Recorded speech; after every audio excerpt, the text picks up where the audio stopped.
Hello there, good evening, welcome to Look North. Our top story tonight. A man is arrested on suspicion of murder after a woman and 3 children are killed in a house fire in Bradford. I've never seen anything like it. It was really intense. It was like the sky was lit up. It was just like thunder and lightning. It was just blue, literally blue, and it was just pumping out. We'll be live at the scene. Also tonight, West Yorkshire Police launch another murder investigation after a driver delivering Amazon parcels is killed in Leeds. A man from Rotherham turned away from 16 NHS dentists has been given a new smile.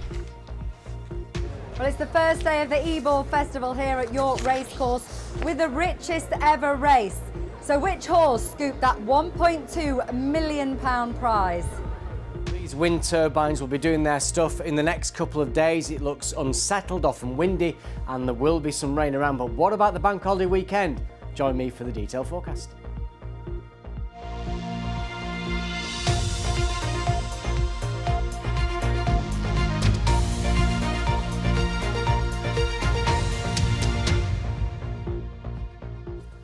Hello there, good evening. We start tonight's programme with some very sad news.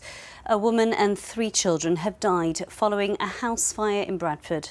A 29-year-old woman was pronounced dead at the scene, while 2 girls aged 1 and 9 and a 5-year-old boy died after they were taken to hospital.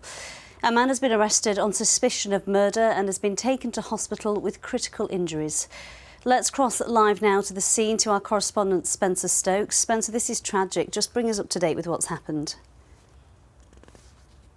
Yes, it is, Amy. A fire that was absolutely devastating, and police say they now are treating as being started deliberately.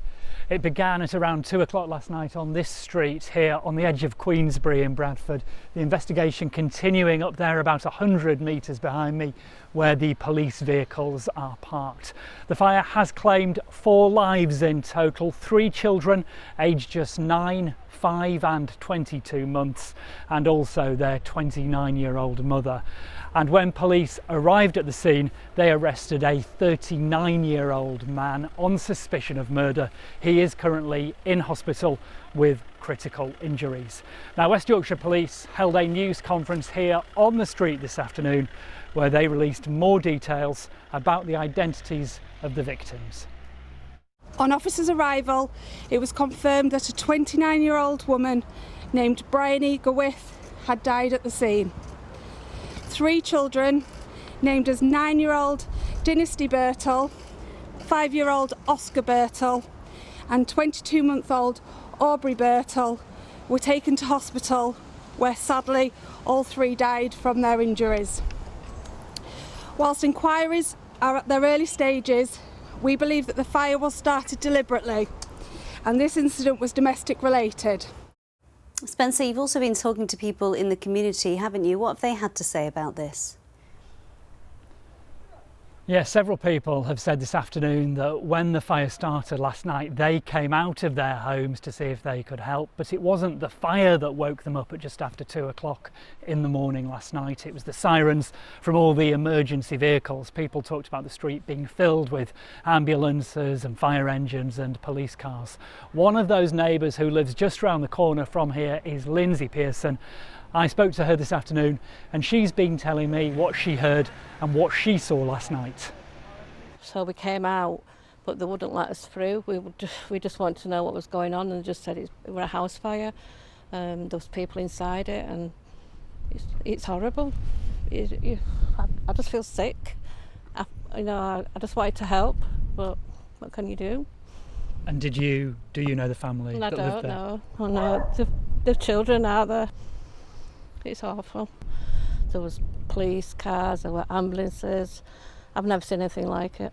It was really intense. It was like the sky was lit up. It was just like thunder and lightning. It was just blue, literally blue, and it was just pumping out. And could you hear anything? I could just hear people shouting. People inside? I presume so. The police investigation continuing here this evening. The street remains closed behind me. Police are giving specialist support to the family of the 4 victims, and they're also asking for witnesses or people who may have any video footage from CCTV or doorbells that recorded any events that led up to the fire last night and the deaths of the 4 people in the family. The 29-year-old mother and her 3 children who lost their lives here in Queensbury last night. Spencer, thank you.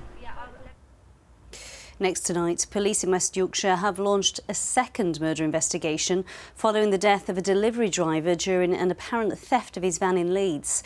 Police were called to reports of a man found seriously injured last night in an incident involving a van in Armley.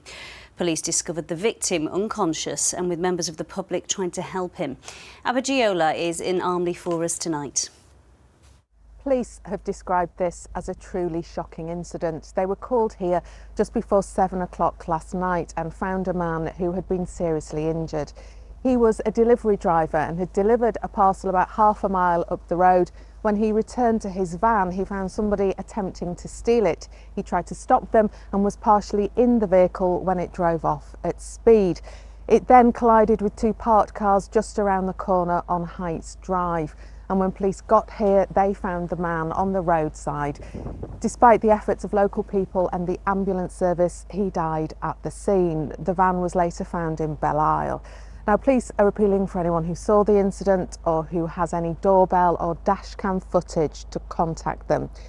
Now, we haven't had a name for the man from the police at this stage. We know he was a man in his 40s. He was delivering parcels for Amazon but wasn't directly employed by them. He worked for a contractor. But Amazon have said incidents like this are incredibly rare and they are cooperating with the police. They have sent their deepest sympathies to the driver's loved ones. Now, there has been a GoFundMe page set up as well for the victim's family towards funeral expenses, and that has raised about £2,500.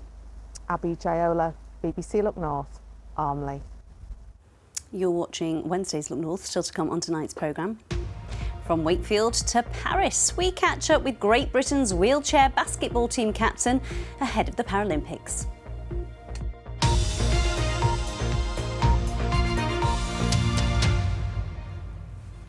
But before that, we are well into the summer holidays, aren't we? Hope you're having a lovely time. According to 2 of our local attractions, the season for them is going well. That's a very contrast to the washout that we had earlier this year, isn't it? It doesn't look so nice for the bank holiday either. But even so, tourism businesses are having to change how they work following the pandemic and the close-to-home holiday boom that followed. Tom Ungle reports. Tourism, a business of ups and downs.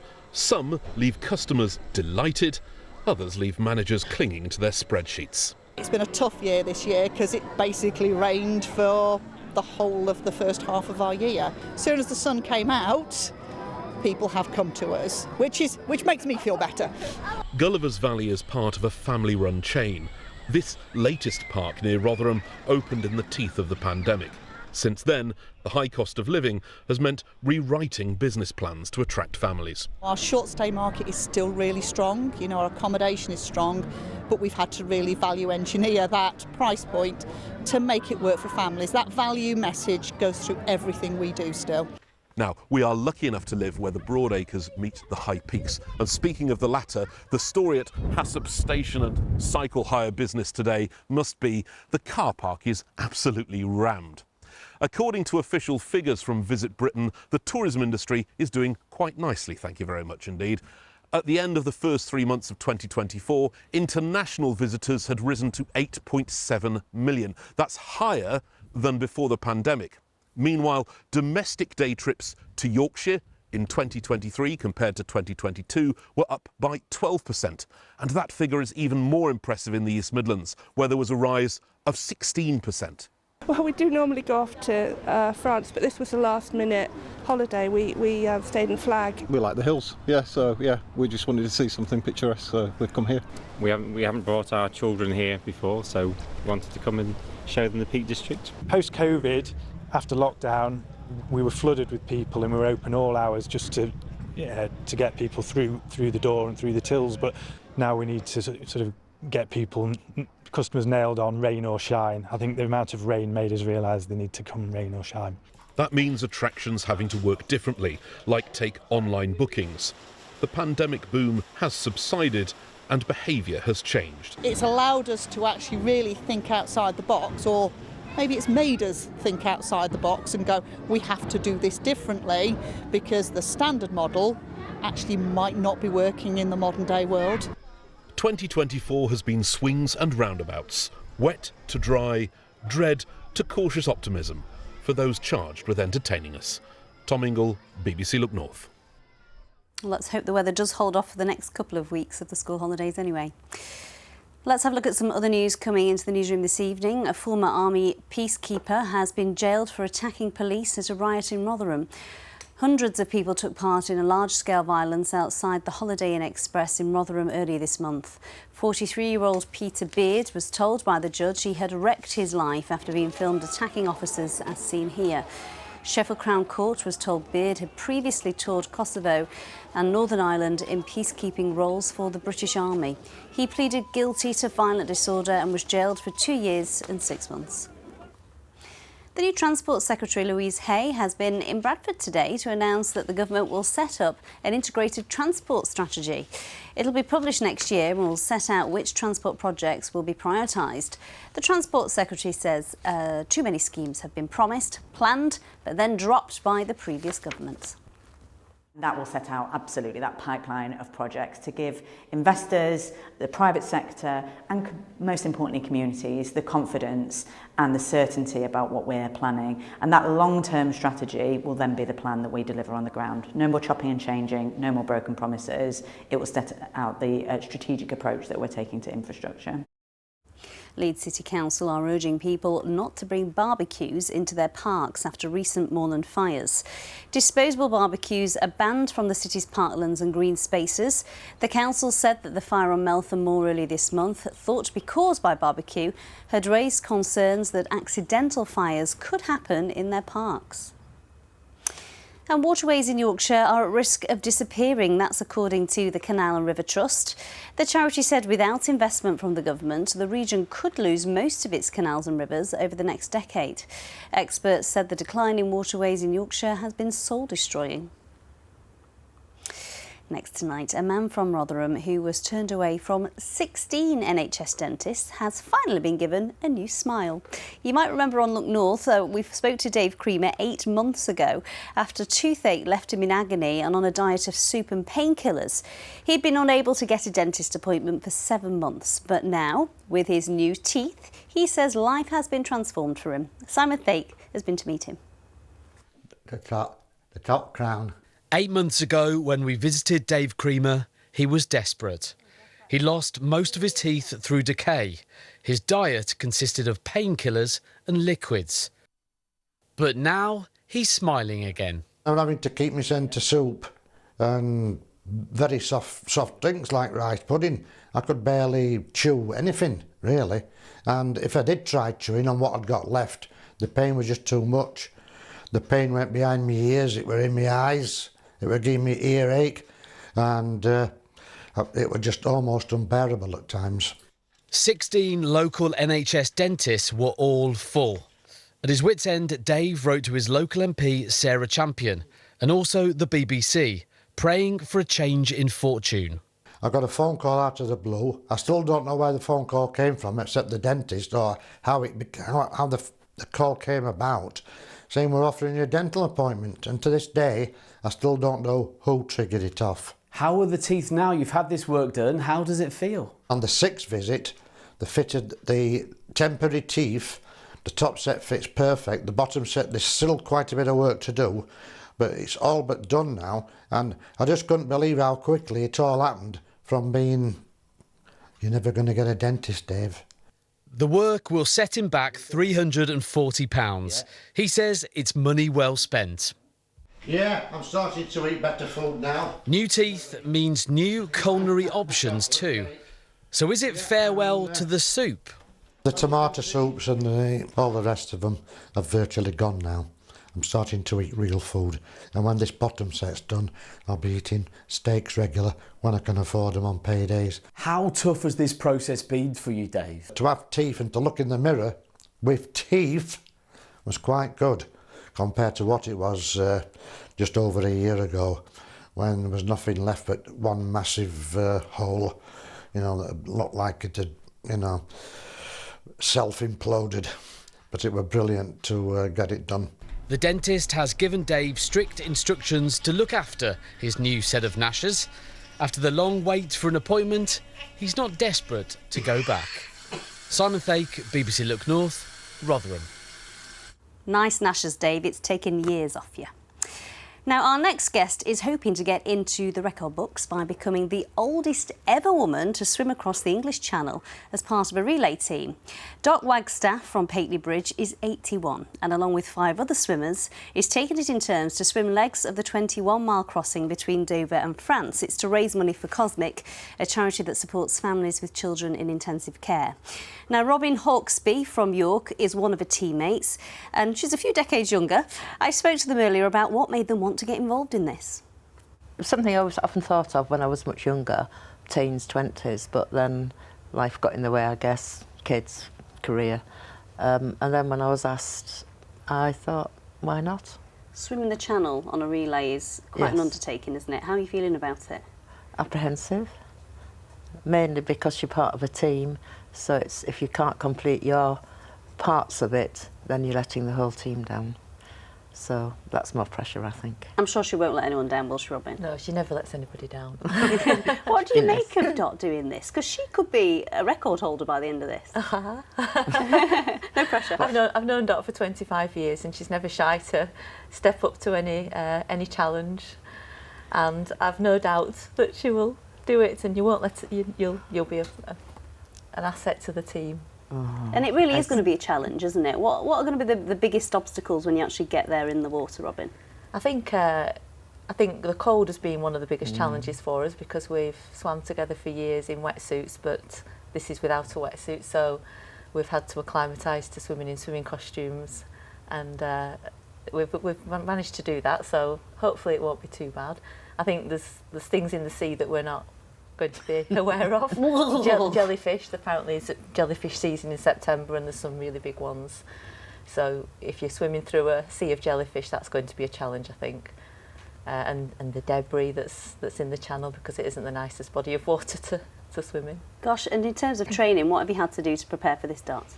I swim regularly anyway, but I've upped that from about 3 times a week to 5 a week at least, which includes a lake swim every week.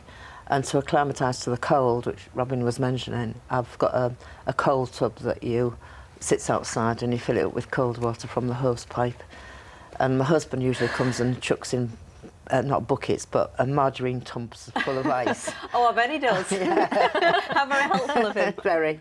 And I sit in there for, it was about 10 seconds, I think, the first time when I was doing it, when it was really cold in the winter. But I can do it now for 15, 20 minutes. Gosh, you must be made of hardy stuff, Dot, but, you know, you've done these challenges before, haven't you? Not necessarily open water swimming, but you have done challenges later in life. Yes, I have, yeah. Tell us about those. Well, I've swum the length of Coniston a couple of times, which was about 8 years ago.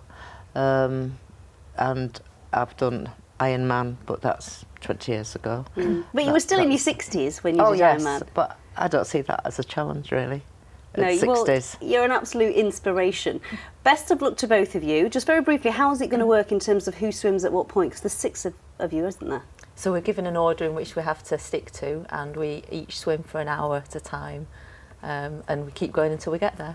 So we don't know how long it's going to take, probably between 12 and 18 hours. Depends on the weather and the tide and how quickly we make it past certain parts. Wow, well, I wish you calm seas, and come back and tell us how it went, won't you, Dot? Yes, thank you. Good luck. Thank you. Yeah. They're amazing, aren't they? 18 hours on a boat doing that. Gosh, good luck, ladies. Keeping with sport, Wakefield's Sophie Carrigill is getting ready to captain Great Britain's wheelchair basketball team in Paris. It's Sophie's third Paralympic Games, but she says the buzz of representing her country never gets old. She's been talking to our sport reporter Sally Hurst about how sport turned her life around after a car accident 16 years ago. It honestly is always an honour being selected for this team, whether it's the Europeans, World Championships, obviously Paralympic Games. It's honestly an honour just putting on that vest. So yeah, I am one of the more experienced players. I've been around a while now, but it really never gets old. Like, I just love every single second.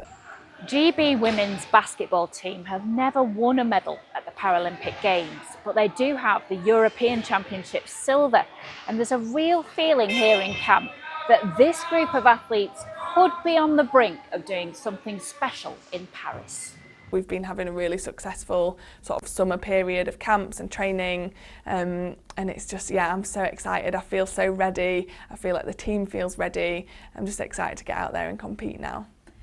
This will be Sophie's third Paralympic Games with the wheelchair basketball team, now as captain, an achievement she could never have dreamt of when her life changed in a car accident as a teenager. When you think back to that teenage girl before the accident and now, that makes you quite emotional, doesn't it? Yeah, it does, for sure. Like, that girl at 16 just went through so much. I had lots of life-saving surgeries, obviously just that mental, I mean, the whole thing was traumatic, but to overcome something like that is like, I feel like it wasn't even me. Like, I'm like, that girl was so strong to be able to do that, to overcome something so life-changing at such a young age. For that young girl, like, she would have never imagined that I'd be just about to compete in my third Paralympic Games, you know, captaining my country. Gives me goosebumps now just even thinking about it, because I'm so proud of how far I've come. Super proud of my 16-year-old self. Well, good luck, Sophie. I think everyone's proud of you. Oh, thank you so much. Fingers crossed. Yeah, best of luck, Sophie. Now, it is one of the biggest weeks in the racing calendar. The 4-day Ebor Festival, which attracts thousands of visitors to York Racecourse, has got underway. This afternoon, the richest ever race took place, with prize money worth more than £1 million up for grabs. But it's not all about the horses. There's also food, fashion and fizz on offer to racegoers. Heidi Tomlinson has got the job of the day. Well, the party's no way over here at York Racecourse. The band's playing. There's a real buzz about the place. We've been watching the owners' helicopters fly in over the racecourse earlier today. Despite the fact that it's been very blustery and a wee bit chilly, that it hasn't ruined the day.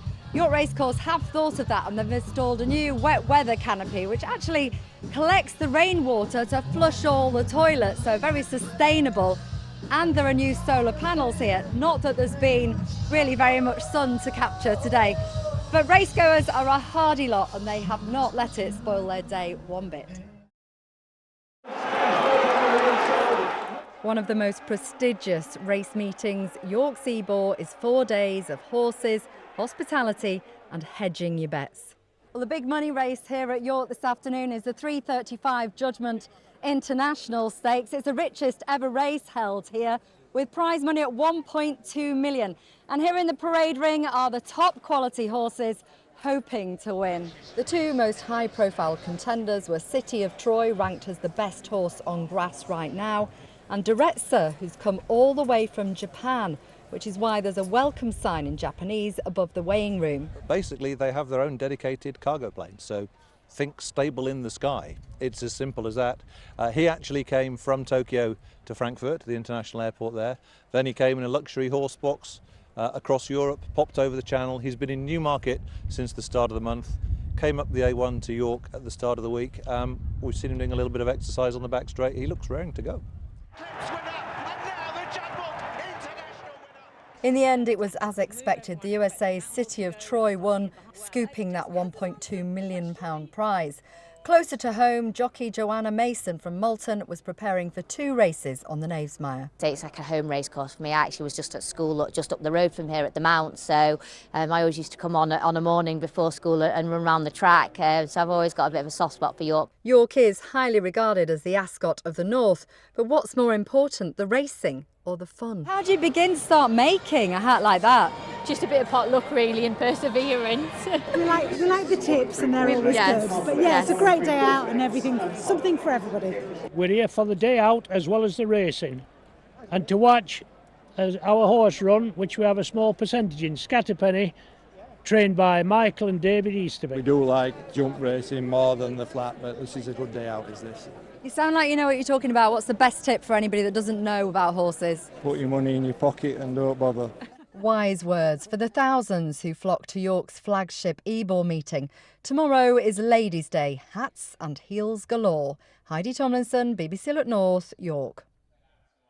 I think Paul will take that tip. Keep your money in your pocket and don't bother. Definitely. I've never won on any horse race in my life, so it's a very good tip, isn't it, Amy? Do you know what? I've never been to York races. I live in York and I've never been. I should take you one of these fine days. Oh, Amy. is that an official offer? Yes, I'll send you the price of the tickets. Right, anyway, it's Leeds Fest, isn't it, next few days? Oh, yeah, how's it looking? A bit mixed. I mean, it's quite a bit of rain tomorrow night, very windy, but, you know, the ground is very firm, so there's no chance of it cutting up, so that's good news, isn't it? And last night, on my way home, there's some very heavy showers, and you captured those very nicely. That's Heath Common in Wakefield, near Wakefield. That's a fantastic rainbow, and the second one was taken in Otley. Another beauty there. The showers moved through fairly quickly, but they were quite impressive nonetheless. If you've got any pictures you want to send to me on X, Instagram and on the Weather Watcher website, you can do so, and we'll try and get them on the telly tomorrow night. So the headline is a bit mixed in the next couple of days. Certainly tomorrow there'll be some patchy rain, heavy over the Pennines for a short period of time, and then it does brighten very nicely during the afternoon with some sunshine. It's going to be windy throughout. The next system rattling in for Thursday night, potentially some heavy rain on that, and that clears quickly Friday morning. Then the weekend, not looking too bad. There will be a few showers on this little front on Saturday, but overall, for much of the weekend, it's looking mostly dry with some sunshine. So at least something to look forward to. Now there's the first weather front that's not really going to make much progress. Some rain for the Pennines a little bit further east, but I think in general amounts of rain will be small, certainly away from the Yorkshire Dales, because the Yorkshire Dales will get some heavy rain later tonight, but elsewhere just patchy outbreaks. We'll see temperatures no lower than around 13 or 14, and it's going to be a windy night. Tomorrow's high water time, Scarborough 6:27, Bridlington at 6:47. So windy in the morning, cloudy as well, some outbreaks of rain, especially across the Pennines, but this weather front moving pretty quickly. I think the afternoon becomes much brighter with lots of sunshine, and it does end up dry. So that's good news for York races once that patchy rain clears. Temperatures around 20 Celsius at 68 Fahrenheit. The best of tomorrow's weather late afternoon into the evening with a good deal of sunshine. Friday, very windy, rain at first, brighter later. That's the forecast. Maybe not a day at the races for those hats tomorrow then. No, definitely not. That could end up elsewhere. Thank you, Paul. That is it from us. I am here with the late news tonight at 10:30. I do hope you'll join me then. Enjoy the rest of your evening. Bye-bye for now.